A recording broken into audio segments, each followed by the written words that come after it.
Joining me now is Aaron Cohen, former Israeli Defense Force and the founder of Cherry's Counterterrorism School, specializing in tactical training for law enforcement and special op forces.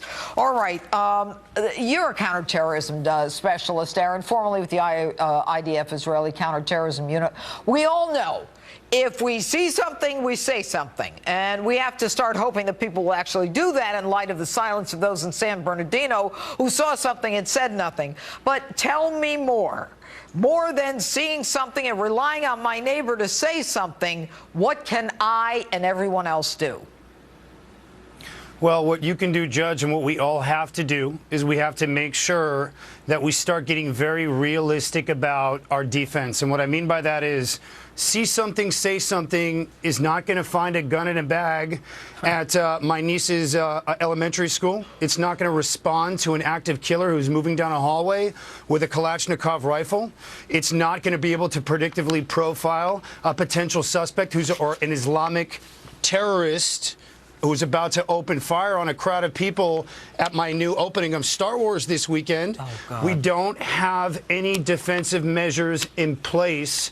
The problem right now is that this color system, it's cool, but it doesn't really help us. So we need to start putting in defensive security measures at all places that are public. We need to empower our Department of Justice to start to be able to manufacture or create or start to control the security licensing process so that we can put private security at every public place, and I mean that. And I know people are going to go, well, this isn't Israel, you can't do that. No, we can't. We've got the tax money to afford it. We've got 500,000 combat veterans who are back from the Middle East, who are trained in weapons, who are good Americans, who are very much interested in helping protect their neighborhoods. And we need to start implementing security in all of these public places, schools, malls, movie theaters, the Grove here in Los Angeles where I go to with my girlfriend, every place where there's crowds of people, and those security agents can't be these $12 an hour security guards anymore, Judge. Right. We need to have them trained in the same active shooter tactical response protocol as any police officer in Israel, which is about 40 hours. You and I have talked about this before. The guy comes in with a Kalashnikov or an AR-15 or whatever, and, you know, you don't have much, even with a handgun, against somebody like that.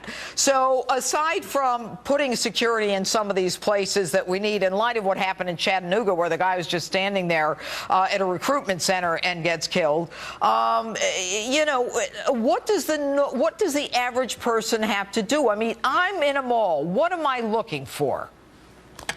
Well, you're looking for, well, I'm going to be, let me just come out and say it. Say it. We have over 15 million concealed carry weapons permits in this country.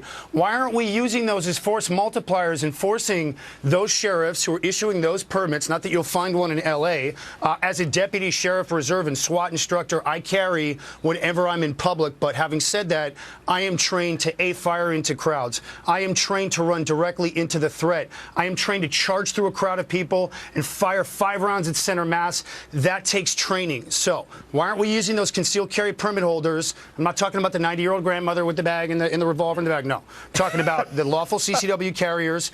And why aren't we putting them through or allowing them to do the same thing that happens with a driver's license, where you can opt into additional training to carry that permit so you can be part of the active shooter tactical response protocol. They're telling me I got to go. Aaron Cohen, always great to hear from you. Thanks for being with us.